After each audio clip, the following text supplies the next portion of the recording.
Welcome back, guys, and thanks for tuning in to this very quick Steeler report, guys. And again, thanks for sticking with me while I'm out of town. As you guys can see, still at my father-in-law's, still have the giant memorabilia in the background, but you won't have to deal with this much longer, guys. We'll be home this upcoming week, so Terrible Town Tuesday will be in this format again, but then after that, when you see me again, we'll be back in our normal environment. But again, thanks for, at least bearing with me during this time. And I always got to mention this because, you get new viewers and they don't understand. So again, this is not my normal background. It's because I am out of town visiting family. I don't have my camera that I normally use, and it's just not what I prefer, and it's not what you guys are used to. But anyway, thanks for bearing with me on that. But really quick, man, we got a real quick Steeler report. I meant to do this video a little early. I just haven't had the time dealing with family and such. And I, just wanted to at least give some content before Tuesday, just so we have a little more stuff that we can discuss and talk about and kind of get it off my chest while it's still fresh. So the main thing I'm going to talk about today really quick will be the retirement of Vince Williams. And then the second thing I'll talk about is the early on release of the depth chart, the early depth chart release for training camp, and kind of discuss what I think this may or may not mean, even though Mike Tomlin has said don't read much into it. But, sometimes when you see these depth charts, a lot of times it's that particular guy's, position to lose, right? If the coaching staff is already throwing this particular depth chart out there, then that might be what they have in mind. So we'll talk about that. But just real quick, man, as far as Vince Williams, didn't see it coming, did not see it coming. And I don't know how many people feel like this is a big deal. I would say it's a semi-big deal only because, we still were trying to figure out who was going to be the starter alongside Devin Bush. A lot of us had said, well, hey, man, Robert Spillane did, play better than we anticipated. We've gone as far as to say that Robert Spillane was probably the best pass coverage middle linebacker that we had, right? Maybe even more so than Devin Bush. I know it's not fair to compare them because Bush obviously was injured, but we've seen when Bush was healthy, the limitations that he has, with his size and such, good with the speed and all of that, but his size sometimes became a disadvantage where we saw Robert Spillane being a slightly bigger guy in stature, did pretty well in pass coverage, so he surprised a lot of us, and we all said, well, if you're going to have a situation where there's two inside backers in sub package, we'd rather it be Robert Spillane instead of Vince Williams. So a lot of us probably already thought that Spillane was going to get the starting position anyway, but we weren't quite sure with Vince Williams being brought back and him being on a team. You figured he would be utilized at least in base.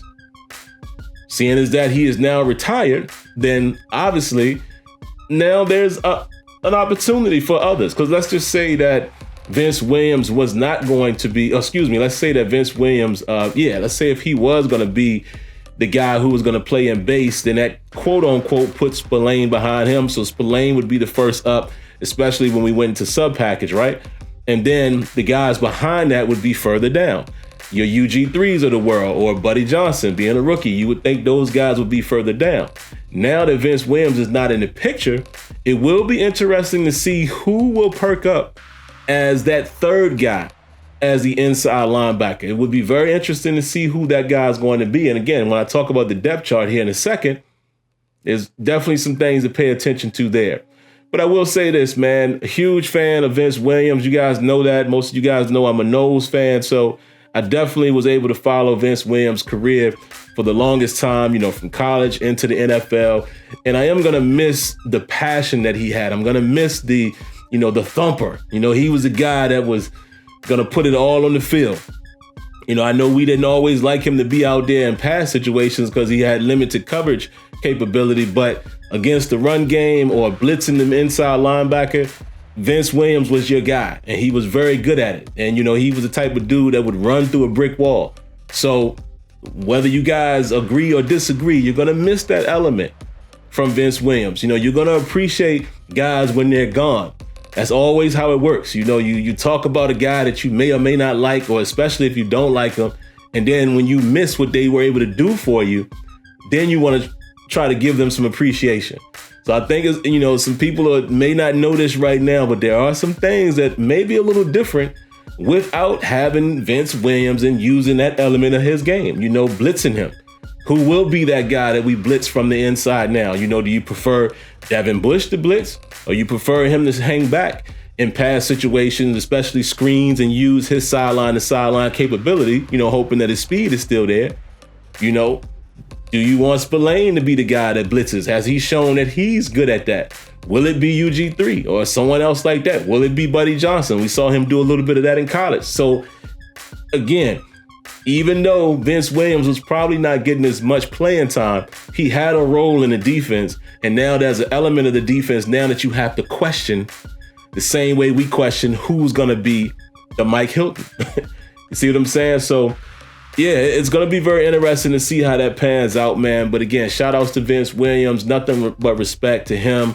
I just wanted to make sure I got this content out early before Tuesday so you guys can talk about it in the chat and I can comment, once I'm able to see what you guys have to say. And there you have it, man. Salutes to Vince Williams. Now, really quick, last thing I'll talk about, man, is this depth chart.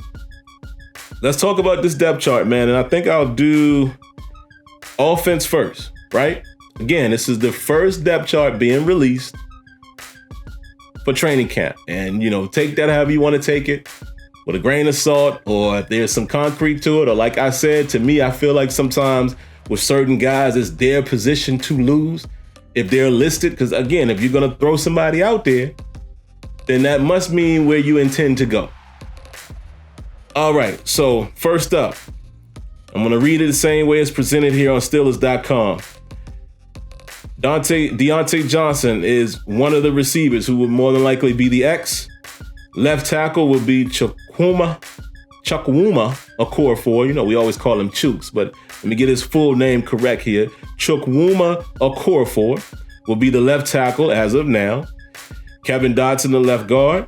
J.C. Eisenhower as the starting center as of now.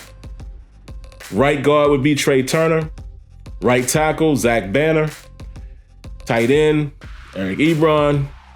Running back, no surprise, Najee Harris. Fullback, Derek Watt.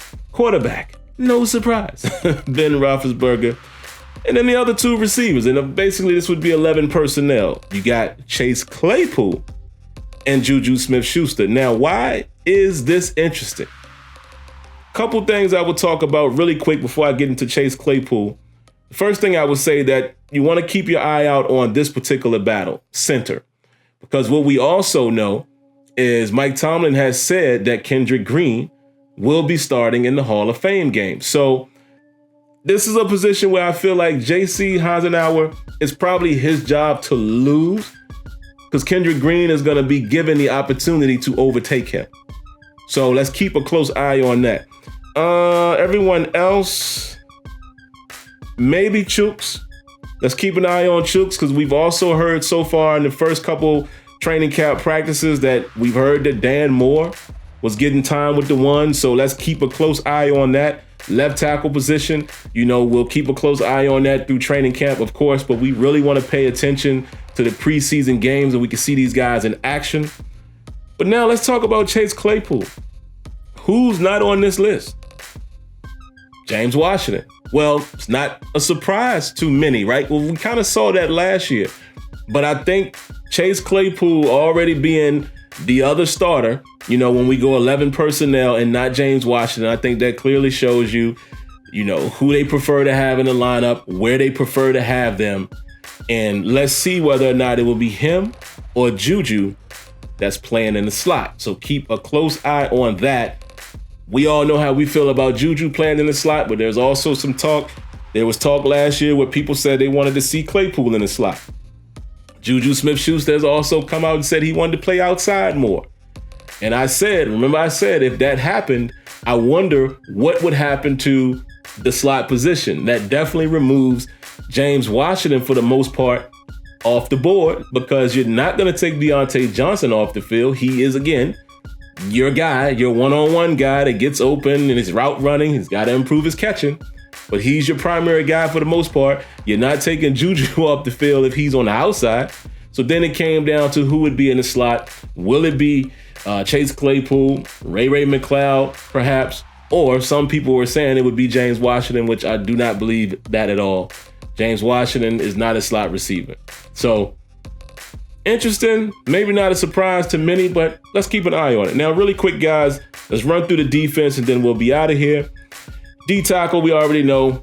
Cam Hayward, they have him listed as a D tackle here. And nose tackle, Tyson Alualu. DN, Stephon Tuitt. So you guys already know in base, those three guys will be out there. TJ Watt, left inside linebacker Devin Bush, right inside linebacker Robert Spillane, right outside linebacker Alex Highsmith, left cornerback Joe Hayden, Minka Fitzpatrick at free, Terrell Edmonds at the strong, Cam Sutton, right corner, and nickel, Antoine Brooks Jr. Whoa, interesting. All right, so let's talk about the real quick interesting parts. Let's start with Alex Highsmith. The question was, remember I asked this last week, will Melvin Ingram get the start? Or will it be Highsmith? Or are we still going to stick with the young gun and use Melvin Ingram as a guy that we spell Highsmith and Watt with, being a veteran, keeping his legs fresh and bringing him in, rotating him more. I would envision it being kind of what we were supposed to do when Debo was still there with Bud Dupree, but we didn't really put Debo in the game often. So I was thinking it would probably be more so of that. We will see Ingram on the field. However, Keith Butler said this past week as well that he didn't have a starter as of yet. So that is interesting as well. Keep a close eye on that. So it's almost, again, an Alex Highsmith position to lose. Let's see. And then this last one, nickel. Here we go hearing that Antoine Brooks Jr. was going to be in the mix. Remember, we heard that. We were already hearing that early on in minicamp, he was working out in the nickel. And now the very first depth chart has him listed as the nickel corner. And let me pick up the phone again. Arthur Millette is second string nickel, right? Now, James Pierre is second string right cornerback. Let's see. The left side will be Justin Lane. We could definitely imagine that. And then Mark Gilbert, is also third string right cornerback. And DeMarcus Acey would be the third string left cornerback. But what is also interesting, man, when you look at the inside linebacker position, first up behind Devin Bush is UG3. First up behind Robert Spillane is Marcus Allen. Okay, Buddy Johnson right now is sitting at third string behind UG3. And let's take a look at strong safety. Miles Killebrew is the second strong safety. Lamont Wade would be the third. Very interesting. Second free safety, Trey Norwood. And then Donovan Stenner. Now, who I do not see on this list and in the depth chart for a nickel is our guy, Shakur Brown. I don't see Shakur Brown at all in this depth chart. Well, he is the fourth right cornerback. And Steven Denmark, for you guys that are familiar with him, is the fourth left cornerback. So that is interesting, man. Antoine Brooks Jr. is getting the nod more so than anyone else in the nickel. So I'm going to be very interested to see what he has to offer. I'm rooting for him, and I'm rooting for anyone else. That we're not expecting to, or we didn't expect to be the starters. Listen, I want the best guy on the field. I don't have a love affair with a single guy. Whoever the best guy is on the field, that's who I want on the field. So, like I said, guys, I didn't intend this video to be as long as it is. Looks like it's almost 15 minutes, but just wanted to get some content out there, man, before Tuesday, and we'll talk some more about this on Tuesday. And a couple other things as well that was in the news cycle that I will keep in the tuck for Tuesday. But outside of that, I definitely want to hear you guys' thoughts, man. What are you guys thinking about the depth chart early on? What are you guys thinking about the retirement of Vince Williams? And anything else you have on your mind, feel free to speak on it. But I'm sure we'll get to it on Tuesday. But outside of that, I'm going to remind you, man, if you haven't already, make sure you subscribe, cut on your notifications, and hit that like button. Until next time, stay well, Stay safe. God bless. And thank you for tuning in to the Steeler Report. Peace.